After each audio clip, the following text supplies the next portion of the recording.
नमस्कार दोस्तों, गौरांग शाह बात कर रहा हूँ जियोजित फाइनेंशियल सर्विसेज से। और बाजार इस हफ्ते का ब्यौरा लेकर के आपके सामने उपस्थित हूँ। इस सोमवार की सुबह करीबन 11:15 11:30 का समय हो रहा है और पिछले हफ्ते की गिरावट जो हमने देखी थी वो आज भी बरकरार है। लेकिन सुबह की जो शुरुआत हुई थी वो थोड़े बहुत स्थिर स्तरों पर हुई थी, लेकिन उसके पश्चात जैसे जैसे दिन आगे बढ़ता गया तो करेक्शन थोड़ा बहुत हावी हो रहा है। लेकिन निचले स्तर पर हम खरीदारी भी आते हुए देख रहे हैं। पिछले हफ्ते दोस्तों जो हुआ, आगे बढ़ने से पहले सिर्फ बड़ी सूचकांक ही नहीं, सेंसेक्स निफ्टी निफ्टी बैंक ही नहीं, लेकिन क्षेत्र के आधार पर जो सूचकांक है वहां पर भी हम लाल निशान देख रहे हैं। तो पिछले हफ्ते जब हम आपसे जुड़े थे तो हमने थोड़ा बहुत ब्यौरा ये दिया था कि करेक्शन आना थोड़ा जरूरी है बाजार में। जिस प्रकार से हमने ऊपर के स्तर देखे थे पिछले 14 या 15 दिनों में, 1 सितंबर से लेकर के 15 सितंबर तक, 19,260 से लेकर के 20,200 का स्तर, और 20,200 से लेकर के पिछले हफ्ते अब 18 सितंबर से जब गिरावट शुरू हुई तो हमने निचला स्तर देखा है। वो निचला स्तर मौजूदा जो स्तर है वही है, 19,600 650 के आसपास का। तो काफी तीव्र गिरावट हमने पिछले कुछ 2 या 3 दिनों में पिछले हफ्ते में देखी है। उम्मीद है कि खरीदारी निचले स्तर पर आएगी जिस प्रकार से तीव्र गति में हमने करेक्शन देखा है। स्तर आपको बता देता हूँ दोस्तों सूचकांक के। सेंसेक्स 235 पॉइंट की गिरावट, 65,775 का स्तर है सेंसेक्स का। निफ्टी करीबन 70 पॉइंट की गिरावट, 19,605 का स्तर है निफ्टी का। और निफ्टी बैंक 190 पॉइंट की गिरावट, 44,425 का स्तर है निफ्टी बैंक का। रुपया, मुद्रा बाजार और कच्चा तेल यानी कि ऊर्जा बाजार, तो रुपया कमजोरी के साथ कामकाज कर रहा है, 83.10 रुपया $1 के सामने। और कच्चे तेल में जो हमने ऊपरी स्तर देखे थे वहां से थोड़ी बहुत नरमी आई, लेकिन फिर भी ऊपर के स्तर है। ब्रेंट है $93.50 प्रति बैरल, और नाइमैक्स कामकाज कर रहा है $90.20 प्रति बैरल। उम्मीद है कि थोड़े बहुत गिरावट कच्चे तेल में दे सकती है, और शायद रुपया जो कि कमजोर हुआ है डॉलर के मुकाबले, वहां पर थोड़ी बहुत स्थिरता आते हुए दिख सकती है। लेकिन सिर्फ रुपया ही कमजोर नहीं हुआ है डॉलर के मुकाबले, बाकी अन्य मुद्राएं भी उभरते हुए बाजार की कमजोर हुई है डॉलर के सामने। और जो डेवलप्ड मार्केट्स है उनकी मुद्रा भी डॉलर के सामने कमजोर हुई है। कहने का तात्पर्य है कि डॉलर अमूमन सभी मुद्राओं के सामने काफी मजबूत खड़ा हुआ है। एफएनओ एक्सपायरी गुरुवार को, इस महीने की एक्सपायरी है गुरुवार को, तो हो सकता है एक्सपायरी के चलते जैसे जैसे हम गुरुवार के नजदीक जाएंगे, उठापटक वॉलेटिलिटी जिसे हम कहते हैं वो थोड़ी बहुत हावी हो सकती है बाजार के ऊपर। अंतर्राष्ट्रीय स्तर से जो खबरें आई फेड के बैठक को लेकर के, घोषणाएं जो हुई उसको लेकर के, बाकी अन्य जो केंद्रीय बैंक है बाकी अन्य देशों में उनके तरफ से जो टिप्पणियां आई, और जो रुझान आना था वो अमूमन आ चुका है। पिछले हफ्ते हमने ये भी देखा था और हमने ये भी कहा था कि विदेशी संस्थागत निवेशकों की तरफ से बिकवाली कुछ हावी हो सकती है, और वैसा ही हुआ है दोस्तों। लेकिन उसके सामने स्थानीय संस्थागत निवेशकों ने खरीदारी की है पिछले पूरे हफ्ते में। तो जो बिकवाली का दौर चल रहा था उसको कहीं ना कहीं रोका है स्थानीय संस्थागत निवेशकों ने खरीदारी के रूप में। और जो मात्रा में करेक्शन आया, लगता है शायद यहाँ पर थोड़ा बहुत बाजार विराम लेगा, ज्यादा नीचे की तरफ की गिरावट नहीं दिख रही है, क्योंकि खरीदारी पिछले हफ्ते भी हमने देखी थी, आज भी थोड़ी बहुत खरीदारी आ रही है निचले स्तरों पर। इसलिए लग रहा है कि शायद निचला स्तर जो है वो यहाँ से थोड़ा बहुत रुक जाएगा, थम जाएगा, और धीरे धीरे करके हम शायद कंसोलिडेट होने के प्रयास करेंगे। लेकिन क्योंकि एफएनओ एक्सपायरी है तो एक चीज ध्यान में रखें, वोलेटिलिटी थोड़ी बहुत हावी हो सकती है जैसे जैसे हम गुरुवार के दिन के करीब जाएंगे जहां पर एक्सपायरी है इस महीने की।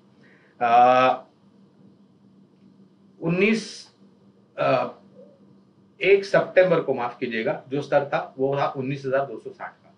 वहां से 15 सितंबर के आसपास हमने 20,200 के स्तर देखे, और आज 19,600 650 के आसपास का स्तर। तो निचले स्तर से 14 या 15 दिनों में 900 950 पॉइंट की बढ़त, और उसके बाद 18 सितंबर से पिछले हफ्ते जो शुरुआत हुई गिरावट, वो करीबन 550 600 पॉइंट की गिरावट हमने देख ली है, जहां पर निफ्टी और सेंसेक्स कामकाज कर रहे हैं। निफ्टी में गिरावट देखी और 1500 पॉइंट के आसपास की गिरावट सेंसेक्स में देखी है, उससे थोड़ी बहुत ज्यादा हो सकती है। तो ऐसा लग रहा है कि शायद अब यहाँ पर थोड़ा बाजार संभलने की कोशिश करेगा। आईपीओ का जो बाजार है दोस्तों, इस हफ्ते जो जानकारी मुझे मिली है तो करीबन 15 या 18 नए आईपीओ इस हफ्ते खुलेंगे। निवेशकों को निवेश करने के लिए। आज एक आईपीओ खुला है जेएसडब्ल्यू इंफ्रास्ट्रक्चर, वहां पर आईपीओ नोट द्वारा हमने लंबी अवधि के लिए निवेश की राय दी है। ये logistic container marine time services की मुहैया कराती है अपने ग्राहकों। भारत में तो मौजूद है ही, लेकिन खाड़ी देशों में यानी कि मिडिल ईस्ट यूए में भी काफी कुछ मौजूदगी है। तो अगर किसी का लंबी अवधि का नजरिया है तो आईपीओ में जेएसडब्ल्यू इंफ्रास्ट्रक्चर में निवेश कर सकते हैं। छोटे और मझौले सूचकांक में अभी भी थोड़ी बहुत गिरावट बाकी है दोस्तों, और सावधानी बरतनी चाहिए। अगर आपने छोटी या मध्यम अवधि में पैसे लगाए मझौले या छोटी सूचकांक में यानी कि ब्रॉडर मार्केट्स में, स्मॉलर मिड कैप में, तो आप थोड़ा बहुत सावधान रहें।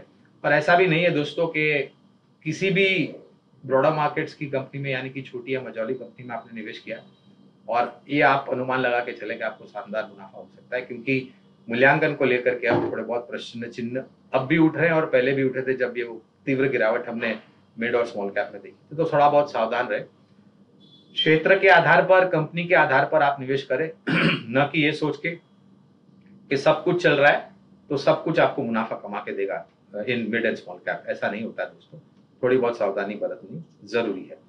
और जिस प्रकार से दूसरी तिमाही के नतीजों का आगाज होगा अक्टूबर के पहले हफ्ते के अंत तक या फिर दूसरे हफ्ते में, तो वो शायद बाजार में थोड़ी बहुत दशा और दिशा दे सकता है। ये निर्भर करेगा कौन सा क्षेत्र से जुड़ी हुई कौन सी कंपनी किस प्रकार के आंकड़े लेकर के आती है। अनुमान तो यही लगा के चलते हैं कि रंग और रुझान जो है वो पहली तिमाही से शायद थोड़ा बहुत बेहतर हो सकता है, और उसके आधार पर शायद आपको बाजार में थोड़ी बहुत दशा और दिशा भी दिखेगी और बाजार थोड़ा बहुत संभलते हुए भी दिखेगा। लेकिन एकदम से यहाँ से और नीचे की तरफ के दायरे या फिर एकदम से और बाजार में ऊपर की तरफ के दायरे मिले, ऐसी संभावना मौजूदा परिस्थिति में हमें कम लग रही है। हमने पिछले हफ्ते जब आपसे जुड़े थे तब ये भी बताया था कि पिछले हफ्ते विदेशी संस्थागत निवेशकों की तरफ से बिकवाली हावी हो सकती है, और वैसा ही हुआ।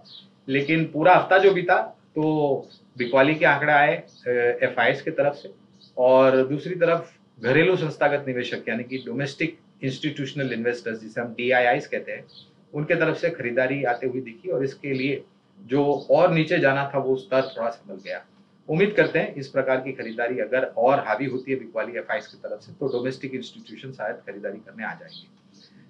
हर हफ्ते हम आपसे जब जुड़ते हैं सोमवार को, तो 2 निवेश लायक विकल्प आपको बताते हैं।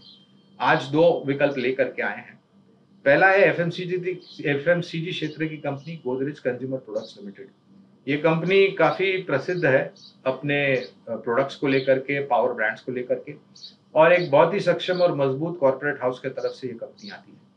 दूसरी तरफ शायद थोड़ा बहुत अनुमान ये लगाया जा रहा है कि बारिश की किल्लत को लेकर के जो ग्रामीण और मध्यम ग्रामीण भागों से मांग की जो तेजी आती है, जो सहारा मिलता है वॉल्यूम्स ग्रोथ को एफएमसीजी कंपनियों को लेकर के, वहां शायद थोड़ी बहुत निचला स्तर हो सकता है। लेकिन छोटी या मध्यम अवधि की न सोच के अगर आप लंबी अवधि का सोचते हैं तो हमें लग रहा है कि गोदरेज कंज्यूमर प्रोडक्ट्स एक अच्छा विकल्प है। और ये भी ध्यान रखें दोस्तों कि भारत खपत से चलने वाला देश था, है और रहेगा, और हमें लग रहा है कि धीरे धीरे करके जो खर्च करने की ताकत बढ़ रही है उसके कारण इस कंपनी के जो प्रोडक्ट्स हैं वो तीव्र गति से बिकते हुए भी नजर आएंगे, और इनकी जो प्रोडक्ट विजिबिलिटी है वो भी अच्छी है। ग्राहकों का जो लॉयल्टी जिसे हम कहते हैं वो भी अच्छी है, और बार बार ग्राहक इसके प्रोडक्ट्स खरीदने जाते हैं। तो जो रिपीट ऑर्डर मार्केट है वो अच्छा है, न्यू ऑर्डर मार्केट अच्छा है, और शायद ग्रामीण और मध्यम ग्रामीण भागों से लंबी अवधि में जो मांग की गति है उसमें कोई नरमी आपको आती हुई दिखाई नहीं देगी। तो पहला विकल्प है गोदरेज कंज्यूमर प्रोडक्ट्स लिमिटेड। दूसरा है निजी क्षेत्र की बैंकिंग कंपनी जो पिछले हफ्ते चर्चा में थी कुछ रिपोर्ट को लेकर के, और काफी कुछ नीचे के तरफ के दायरे देखे। तो हम कोशिश और प्रयास ये करते हैं दोस्तों कि आपको ऐसे विकल्प दे जहां पर करेक्शन आता है तो मूल्यांकन के हिसाब से आकर्षित लगता है, और लंबी अवधि में अगर आप निवेश करते हैं तो आपको ये लाभदायक निवेश हो सकता है। एचडीएफसी बैंक की मैं बात कर रहा हूँ दोस्तों, निजी क्षेत्र की एक दिग्गज, बहुत ही सक्षम और मजबूत बैंक। पिछले हफ्ते कुछ विदेशी संस्थागत ने रिपोर्ट निकाली थी, बिकवाली की राय दी थी, और उसके कारण काफी कुछ नीचे के तरफ के दायरे देखे। हम ये नहीं कहते कि तिमाही नतीजों में आपको कहीं ना कहीं कुछ ना कुछ आंकड़े जो है वो निराश करेंगे, लेकिन अगर आप एक तिमाही नहीं लंबी अवधि का सोचते हैं तो इस प्रकार का जब करेक्शन आता है दोस्तों, ऐसी सक्षम और मजबूत बैंकों में, तो वो एक खरीदारी का मौका बिल्कुल बनता है। हमारी खरीदारी की राय एचडीएफसी बैंक पर पहले भी थी, आज भी और भविष्य में भी रहेगी। अगर आपका नजरिया लंबी अवधि का है तो आप यहाँ दोनों ही कंपनियों में, गोदरेज कंज्यूमर प्रोडक्ट्स और एचडीएफसी बैंक में धीरे धीरे करके निवेश शुरू कर सकते हैं।